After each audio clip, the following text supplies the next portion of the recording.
You know, one of my overriding passions, if I may say, in life have been books. I've been reading books since, I don't know, since the age of 8, 9. And because of impaired eyesight, which I'm supposed to have sort of inherited from my mother, I've been wearing glasses since the age of 5. Which it turns out was a real blessing because I couldn't participate in outdoor sports because of, things like football played in the monsoon, hockey. Obviously, we could not play with glasses on. So it sort of channelized me into reading.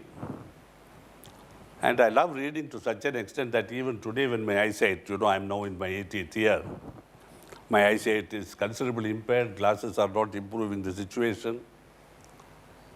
Yet I managed to read probably 1 or 2% of what I used to do 10 years ago. I used to be able to read, on an average, 3 to 4 books a week. And during my father's lifetime, before I got a job, I used to buy cheap books, paperbacks, basically the Upanishads, one by one. And so by 1964, I had a considerable library of my own. Quite special books in the sense that they included books on Vedas, Upanishads, Gita, mysticism, things like that. Why I mentioned this is because it was through books that I was introduced to Sahaj Marg.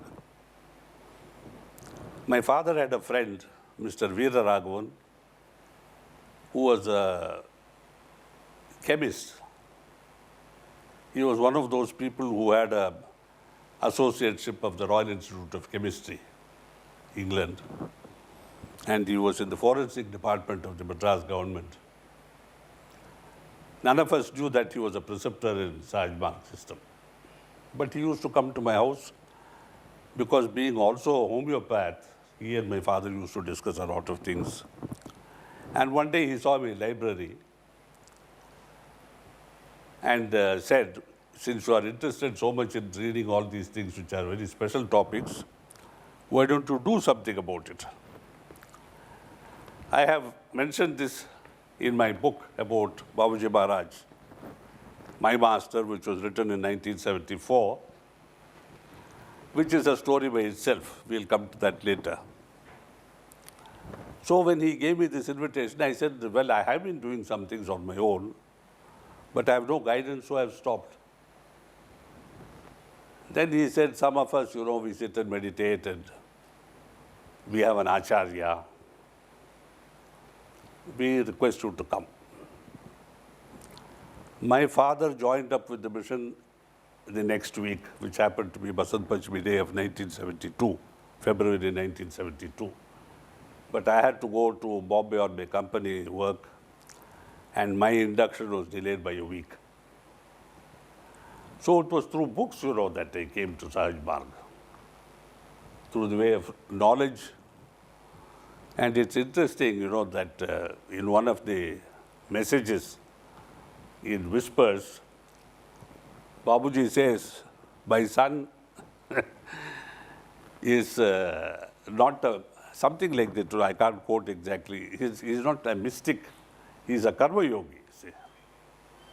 He has to do, feel, experience. And in that sense, therefore, he's a very practical man. And of course, he goes on to say other things which are relevant, but you will read them in Whispers. Now, how did this book, My Master, come to be written? I was in Madurai. I think it was the year 1974, because Babuji's health was declining. He was in his 75th year. He was frail, as we all know. He weighed about 40 kilograms when he was well. and you could lift him up like a baby. And naturally, I had received so much from him during the period 64 to 74. This thing about Guru Dakshina, what we in India as disciples traditionally offer to the Guru, was working on my mind.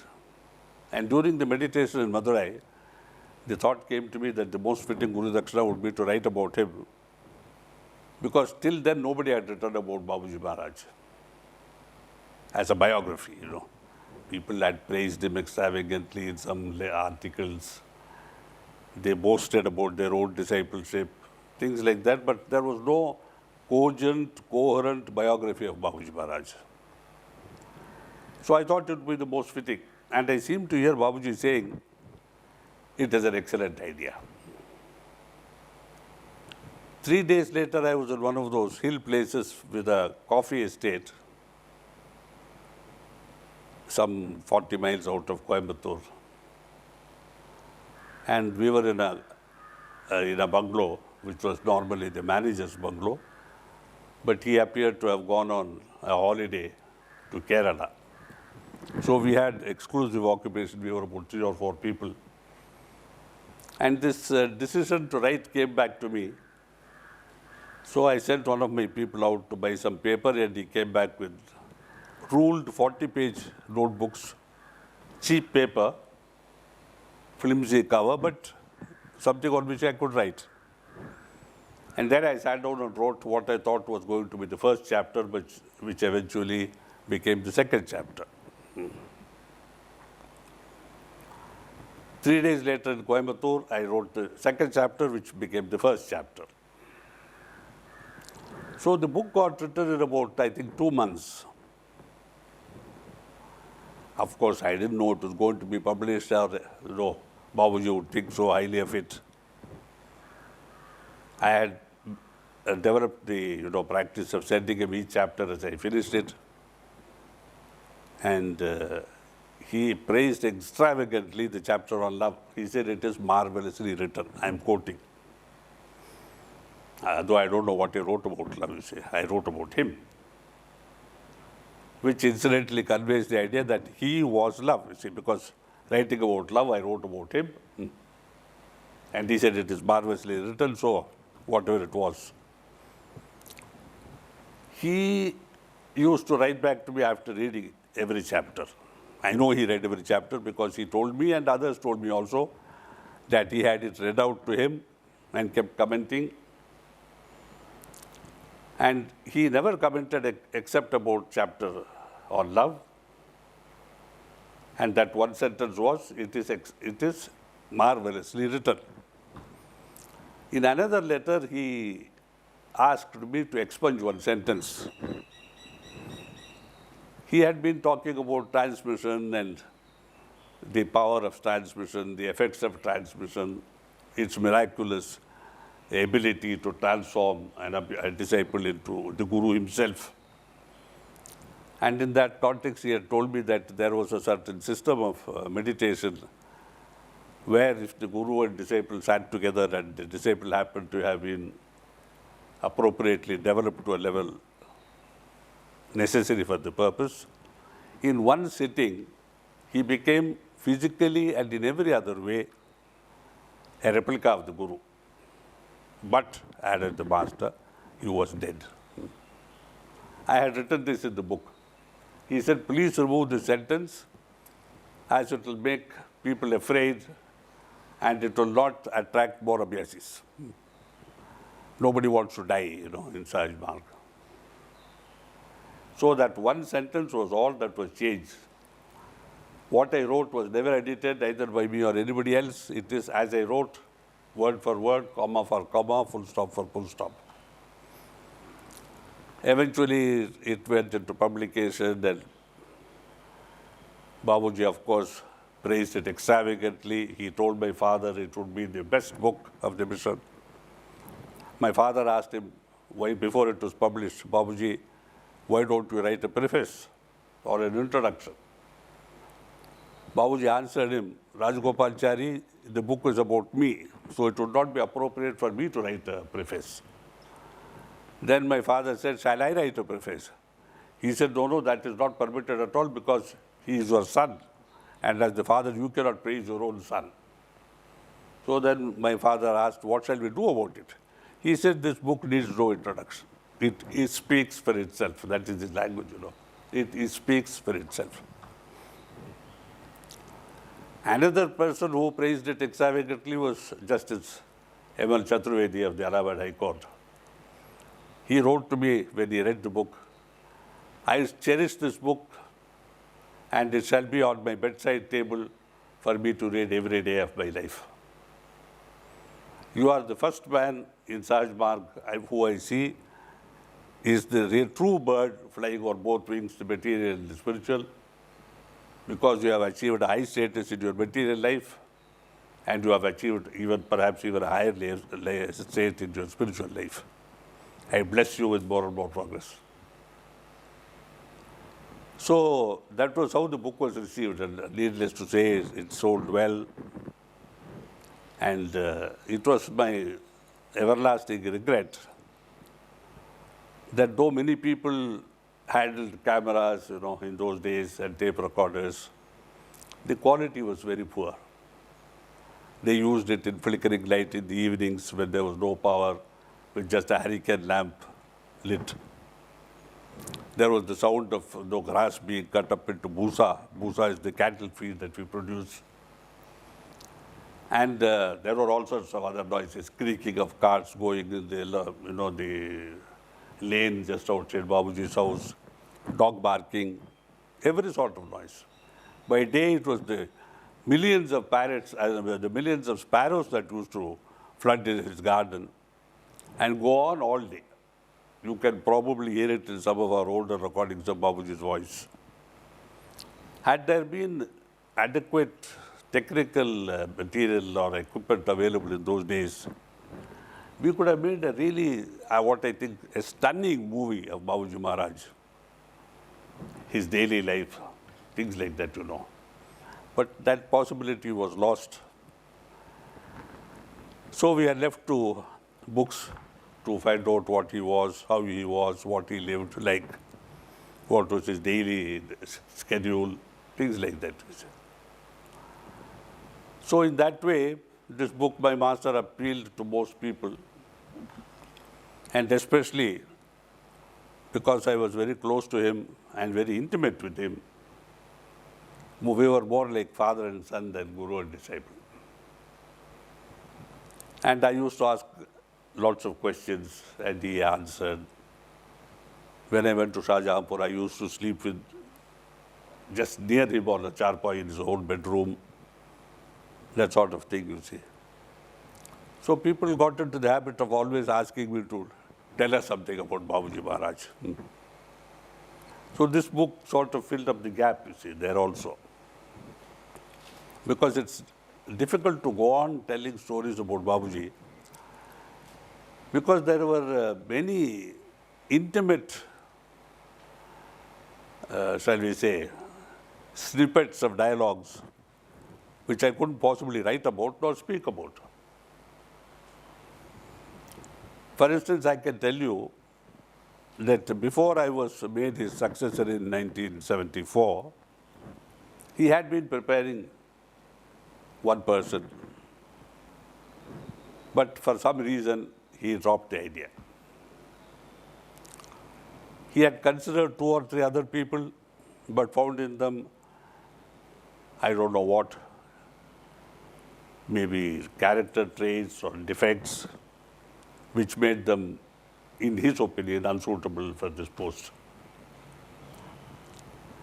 So these secrets I could not mention in that book, see, because at that time, it would have been, of course, letting the cat out of the bag, which was forbidden. Babuji used to say of our talks, he would say, this is private talk, which meant it was confidential, or he would say, this is Khandani talk or family talk, you know, which means it was absolutely forbidden to mention it even to anybody else, even your family. So most of it was, talk like that. Otherwise, this bymaster would have been about 10 times its size if I had been permitted to record everything that I had heard from him in the intimacy of our late nights in Shahjahanpur. Because he used to sleep very late. 11 o'clock was early for him. And when we went to bed, it was often around midnight. And we used to sleep on two charpoys side by side. I could touch him if I just put out my hand. And the additional thing which kept us wide awake, till late hours were these small field mice which abounded that house. They were running all over us all the time. And Babuji said, "Are they troubling you?" I said, "No, because you are here, When I think of you, I don't notice the mice, I don't feel them." So it went on sometimes till 4 o'clock, even 5 o'clock. So this book by Master is what I knew of him, I saw of him, I experienced with him, both by means of verbal communication, by observing him, and in my meditation. So in that sense, it is a limited exposition of the Master, because of course nobody can give a complete exposition of a living Master. We probably see, they say in an iceberg you see 1/8 which is exposed. In a Master, I think you can't say you even see 1/100th of 1%. But if this is to be 1/100th of 1%, what should it have been had it been a complete knowledge of him, his work, his purpose on earth? Because most people, very loosely and rather hypocritically say, he's a master, his work,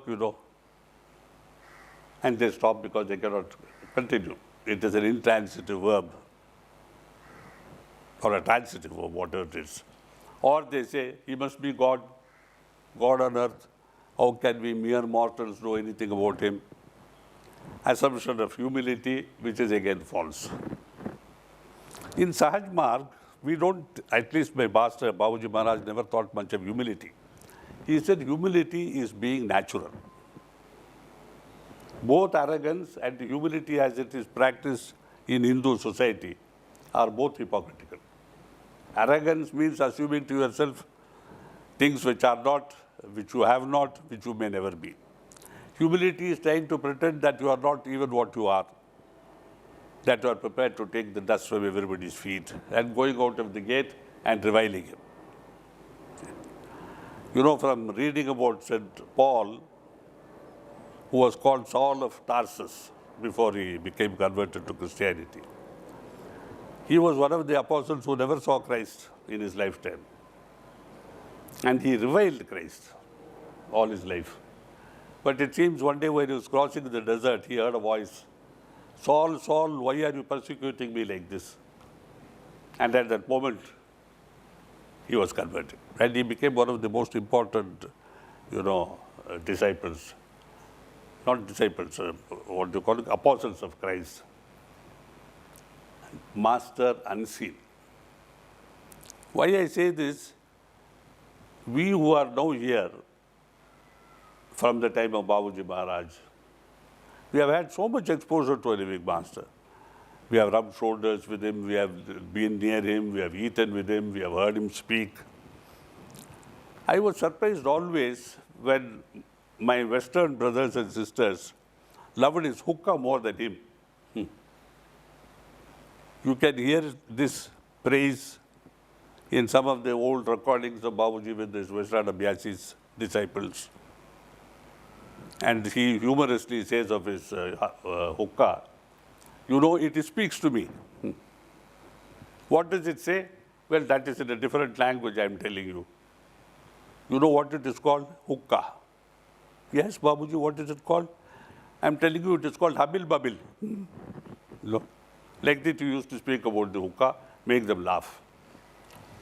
I used to ask Babuji, why do you just make them laugh and, you don't tell them something which they should hear instead of telling them what they love to hear.